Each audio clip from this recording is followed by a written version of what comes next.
I miss the old Whitney. Hi, you're in the back room with Becky after dark. It's the delicious Thursday, and I think I earned a little bit of vice tonight. So I had me a beer, watched some of the game, and you know, them big old men on the basketball court. I just go and watch to see the bodies move around, honey. I don't know what's going on. And my mother, yeah, I'm tired, y'all. I've had a long day getting ready for this big Easter holiday. We're gonna do big cook 'em ups. We're gonna worship, we're gonna praise, we're gonna celebrate, and we'll be doing the continuation of my kind of birthday thing, where my family will all come together, and maybe I'll get them on camera. You never know. They not quite as handy as I am. They pushed me out in the front a long time ago, and I ain't backed up yet. I'm listening to Whitney Houston, one of the greatest songs that she did from the movie The Bodyguard. And I get a little weepy, you know. But Whitney's coming, she's recovering well. She had to go through transition. You look at her body, anybody that knows anything about health, Whitney drank and did drugs for years. Come on now. She got a little liver damage probably going on because she got that big belly. That's usually indicative of, you know, alcoholism and liver damage. And at one point you saw her, she looked puffy and swollen.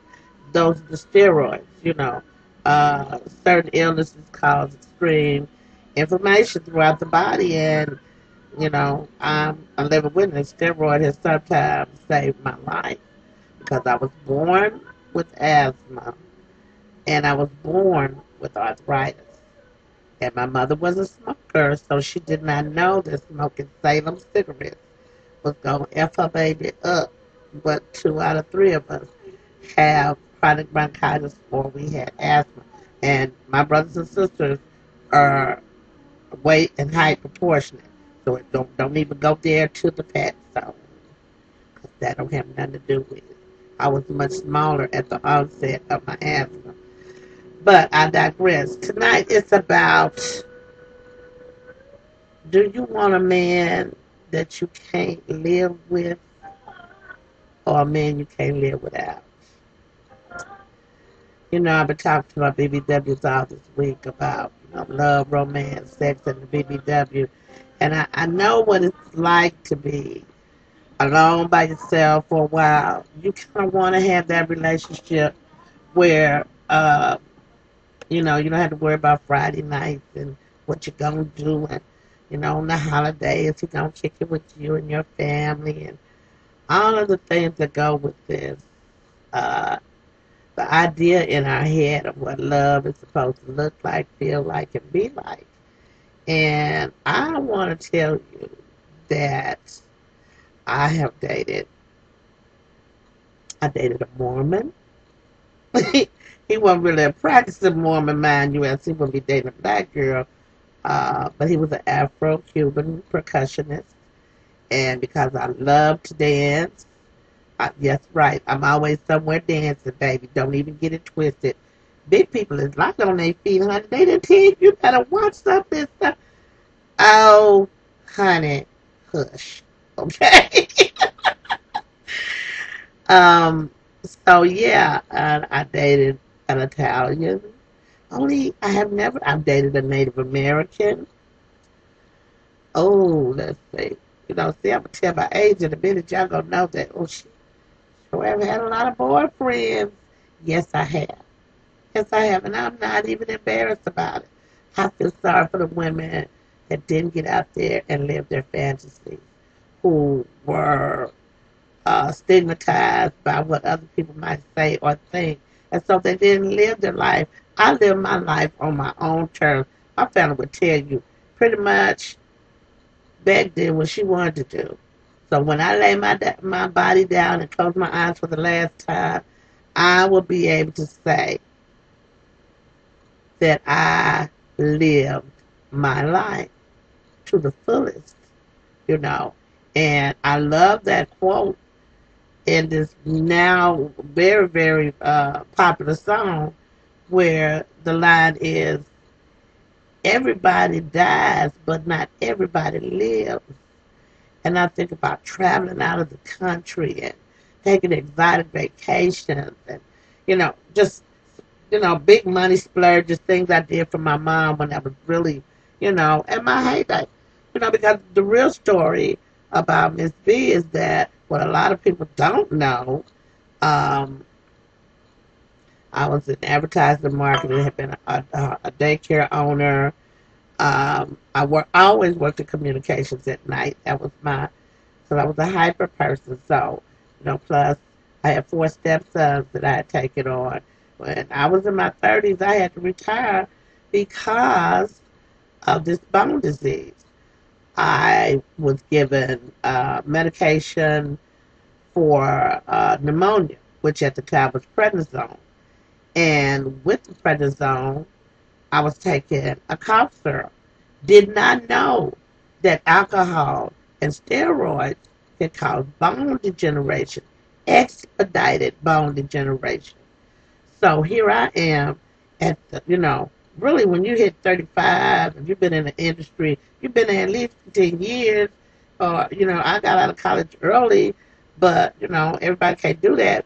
What I'm saying is that just the combination of those wrong chemicals damaged my body in such a way that I had to redo my whole life, you know. And when, people say, "Ooh, don't tell them you got a disability." Hell to the yes, I am, because I want you to know that this is a victory story. I am a survivor, baby. What? I don't walk with a cane, you know. Nobody knows that, that's the big old body right there. But, what I'm trying to tell you is that I walk around, I work out, I uh, play with children on the basketball court. I pass out flyers in the summertime for our community groups and things. I am very, very mobile. I'm taking care of my 75-year-old mother. And I had 2 hip replacements by the time I was 36. Okay? So when I say to my full figure sisters, you know, be fit and fat. If you're going to be fat, you got to take care of yourself. It's like maintaining a luxury automobile. You can't be going riding ripshod through these doggone ditches. And you can't be letting the men power drive you in the bedroom if you want to still be having good sex on down the road. Now, to my knowledge, the women in my family, man, my grandmother is 92. I think the only reason she don't have a boyfriend anymore is because he died. And they're very virile, very, her and my mother are spicy. They old, but, they still spicy. They got, when they're around me, and you can still see that aura, that people tell me you got sensuality. So, yeah, that is who I am. My mother said that as a child, and this is telling about what's different about a BBW. Everybody wonder what's the big deal? Just more woman. That's right, more woman. Is a BBW just more woman or a lot more body? Okay, I'm gonna put it to you like this. I think we're more woman. Why? Because we have to go through some things. A little extra with being female. Your self-esteem must be on point because it's going to be somebody every day telling you that you are not sexy and it don't look good.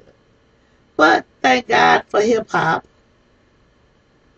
Y'all might not like me saying that. Thank God for hip-hop. Big booties and thickness is no longer considered a stigma. And more of you to love, more pushing for the cushion, more bounce to the ounce. Work it out. If you think that you are not sexy, then you're not. The most sexy thing about a man or a woman is confidence. And this is what I'm telling y'all to do as far as this, You know, I mean, you do your thing, baby, because trust me, I have done mine and I'm not through yet. I'm going to do my thing. I'm going to enjoy my life. I'm going to sparkle when I feel the need to. I'm going to enjoy everything that God has promised me. And I'm going to live my life in truth. I'm a sexual being with sexual needs. If I'm not getting it, I'm still taking care of business. Women, don't be ashamed to learn your bodies. Because once you learn how to please yourself, it'll be so much easier for you to learn how to please somebody else. You better know that.